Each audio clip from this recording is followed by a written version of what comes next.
नाम रिया है। जब मैं छोटी थी तो मेरे पापा अक्सर बाहर रहते थे काम के सिलसिले में। माँ घर संभालती थी और मेरे चाचा वो मेरे सबसे करीबी थे। चाचा पापा के छोटे भाई मुझसे 8 साल बड़े थे। उनका नाम अंश था। वो मुझे रिया नहीं सुरैया चिड़िया बुलाने लगे थे। जब मैं रोती थी वह मुझे अपनी बाहों में समेट लेते, कहते चिड़िया उड़ना सीख रही है, डर तो लगेगा ना। मुझे नहीं पता कब वो मासूम सी नज़रों से देखी जाने वाली चीज़ें धीरे धीरे कुछ और बन गई। शायद तब तक मैं 15 की थी और उन्हें कॉलेज जाना शुरू किया। वो जब जाते थे मैं छुप कर रोती थी। तब समझ नहीं आता था कि क्यों इतना खाली लगता है। वक्त बीतता गया, मैं 16 की हुई। चाचा अब कम घर आते थे, पढ़ाई और फिर जॉब के कारण, लेकिन जब भी आते तो मेरे लिए किताबें लाते, मेरी पसंदीदा चॉकलेट, और वही पुरानी आवाज़ में कहते कि कैसी है मेरी चिड़िया। एक शाम जब वो छत पर मेरे साथ बैठे थे, मैंने उनसे पूछ लिया कि आप मुझे क्यों इतना खास महसूस कराते हैं। उन्होंने कुछ देर मुझे देखा, फिर कहा कि क्योंकि तू खास है। शायद वो एक साधारण सा जवाब था, लेकिन मेरे दिल ने उसे कुछ और ही समझा। मैं 18 की हुई और कॉलेज में दाखिला लिया। मैंने खुद को चाचा से दूर रखने की कोशिश की। सोचती थी कि जो महसूस कर रही हूँ वह गलत है, पर जितना दूर जाने की कोशिश करती उतना ही उनकी तरफ खींचती चली जाती। एक दिन बहुत हिम्मत करके मैंने अपनी डायरी में सब कुछ लिख दिया, वे सारे जज्बात, वो हर एक एहसास जो उनके लिए था। और वो डायरी गलती से उनके हाथ लग गई। मैं डर गई थी, सोच लिया था कि अब सब कुछ टूट जाएगा, लेकिन उन्होंने सिर्फ एक बात कही कि रिया, यह सब समझने में मुझे थोड़ा वक्त लगेगा, पर मैं भागना नहीं चाहता। वक्त बीता, हम दोनों ने एक दूसरे से दूरियां बना ली, लेकिन वह एहसास कम नहीं हुआ। वो अब काम पर दूसरे शहर में चले गए थे। 2 साल तक हमने बस कभी कभी बातें की, बहुत सहती बातें। लेकिन मेरे जन्मदिन पर वह अचानक घर आ गई। मेरे सामने खड़े थे, वही पुरानी मुस्कान और हाथ में वही चॉकलेट। उन्होंने कहा, अब मैं भागा नहीं। अब बताओ चिड़िया, उड़ चुकी है या अब भी डरती है। मैंने रोते हुए कहा, अब भी डरती हूँ, पर अगर आप साथ हों तो शायद उड़ सकती हूँ। हमने बात की, बहुत सारी, यह समझने की कोशिश की कि हमारा रिश्ता क्या है, क्या हो सकता है। समाज, परिवार, नैतिकता, सब हमारे सामने था। लेकिन एक बात साफ थी कि यह प्यार था, शुद्ध, सच्चा, गहरा। चाचा ने सबसे पहले माँ से बात की। मैंने पापा से बहुत कुछ कहा गया, बहुत कुछ सुना भी गया, लेकिन हमारे इरादे मजबूत थे। 6 महीने बाद एक शांत सी सुबह हम दोनों एक छोटे से मंदिर में बैठे थे। उन्होंने मेरी माँ की चुनी हुई साड़ी पहन रखी थी और मैंने उनका पसंदीदा नीला कुर्ता पहन रखा था। वह मेरे ओर झुके और कहा, अब चिड़िया कभी अकेली नहीं होगी।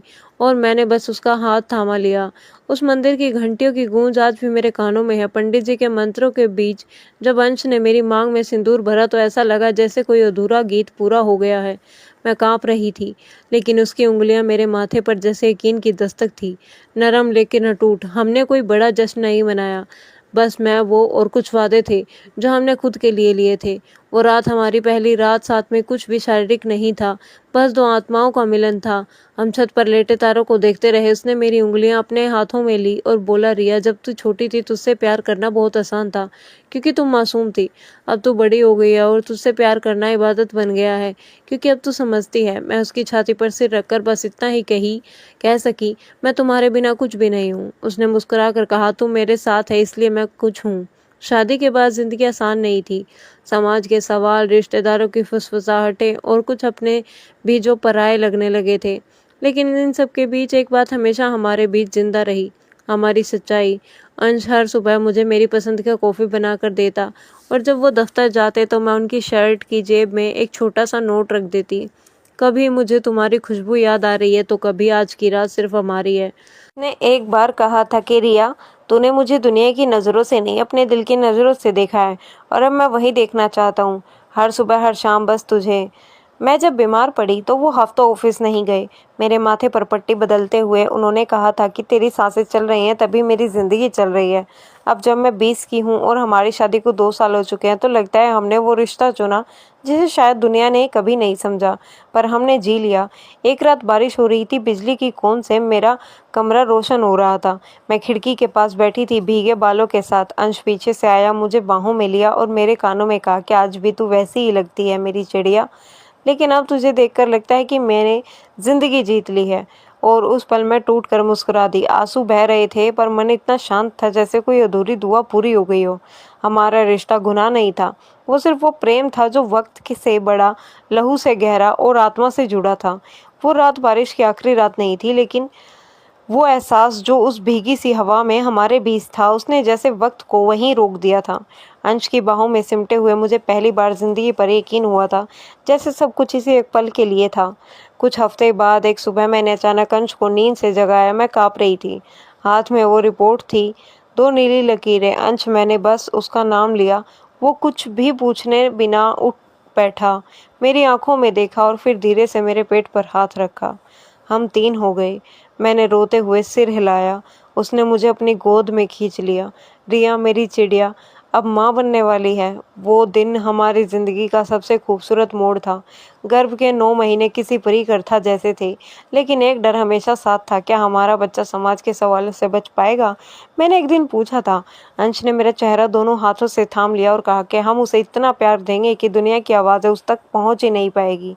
डिलीवरी के दिन ऑपरेशन थिएटर के बाहर अंश एक बच्चे की तरह रो रहा था, और जब नर्स ने उसे बेटी दी, तो बिल्कुल मेरे जैसी छोटी सी चिड़िया, तो उसने पहले शब्द कहा कि तू आ गई मेरी छोटी रिया। हमने उनका नाम रखा आरोही। आरोही हमारे जीवन की सबसे प्यारी धुन बन गई। उसकी हंसी में वह सुकून था जो ना मंदिरों में मिलता था और ना किताबों में। जब वह पापा कहती थी, अंश का चेहरा सूरज सा चमकता था। एक शाम आरोही हमारे बीच सो रही थी। मैं अंश के कंधे पर सिर रखे बस उसे देख रही थी। उसने धीरे से मेरा हाथ पकड़ा और कहा कि रिया, हमने दुनिया से लड़ाई नहीं की, हमने बस अपने प्यार को जी लिया, और आज देखो वो प्यार सांसें ले रहा है, हमारे बीच मुस्कुरा रहा है। मैं कुछ कह नहीं सकी, बस उसकी उंगलियां चूम ली। कभी कभी चुप रहकर प्यार करना सबसे गहरा होता है। एक रात जब सो रहे थे, मैं उठकर छत पर चली गई। पुरानी आदत थी। ठंडी हवा में अंश की याद आई, लेकिन वो तो अब मेरा ही हिस्सा था। मेरे भीतर, मेरी सांसों में वो पीछे से आया, मेरे कंधे पर शॉल डाली और कहा कि तू छत पर आए बिना नहीं रह सकती क्या? ना, मैं मुस्कुराई, क्योंकि यही से हमने आसमान चुना था। ना, अंश ने मेरी आंखों में देखा और कहा कि रिया, मैं अगर अगली ज़िंदगी में कुछ भी बनूं, तो बस सिर्फ से तेरा चाचा बनना चाहता हूँ, ताकि फिर से तू मुझे इस बार की तरह प्यार कर सके। मेरी आंखें भर आई। मैंने उनका हाथ थामा और धीरे से कहा, और मैं फिर से वही गलती करूँगी, तुमसे प्यार करने की। पर तक धीरे धीरे हमारी उंगलियों से फिसलता रहा। आरोही अब 4 साल की हो चुकी थी, बिल्कुल अपने पापा जैसी आंखें और मेरी मुस्कान लिए हुए। जब वो मम्मी पापा कह कर दौड़ती थी, तो लगता था जैसे ज़िंदगी ने हमारी मोहब्बत को मूर्त बना दिया हो। पर कुछ चीज़ें बस खूबसूरत होती हैं, लंबी नहीं। अंश को कुछ महीने से खांसी थी, हल्का बुखार भी। मैं कहती थी रही कि डॉक्टर को दिखाओ, और वह हमेशा की तरह हंसकर कहता, तेरे प्यार से बढ़कर कोई दवा नहीं।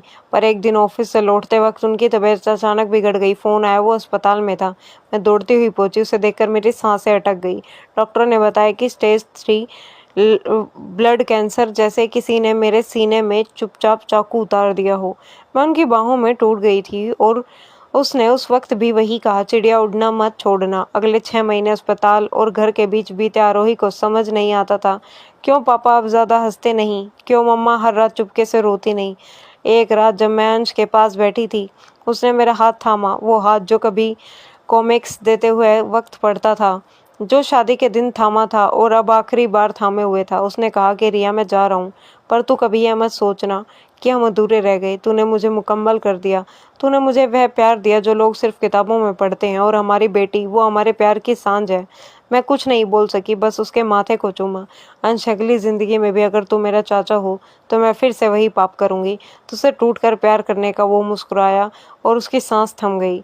अब 5 साल हो गए हैं। आरोही अब स्कूल जाती है, और मैं भी वहीं छत पर बैठती हूँ जहाँ पहली बार चाचा के लिए कुछ महसूस किया था। हर रात जब हवा चलती है, तो लगता है जैसे अंश वहीं कहीं है, पास मेरे कानों में फुसफुसाता हुआ, उड़ता मत छोड़ना चिड़िया। मैं अपनी बेटी को रोज़ एक कहानी सुनाती हूँ, एक लड़की की जिसने अपने चाचा से प्यार किया, और उस प्यार ने उसे औरत बना दिया, माँ बना दिया, और किसी की सांसों की वजह भी यह कहानी अब ख़त्म होती है, लेकिन मेरा प्यार नहीं, क्योंकि कुछ मोहब्बतें आखिरी सांस तक नहीं, आखिरी शब्द के लिए भी ज़िंदा रहती हैं। तो दोस्तों, यह थी हमारी आज की कहानी। कहानी अच्छी लगी हो तो वीडियो को लाइक करें।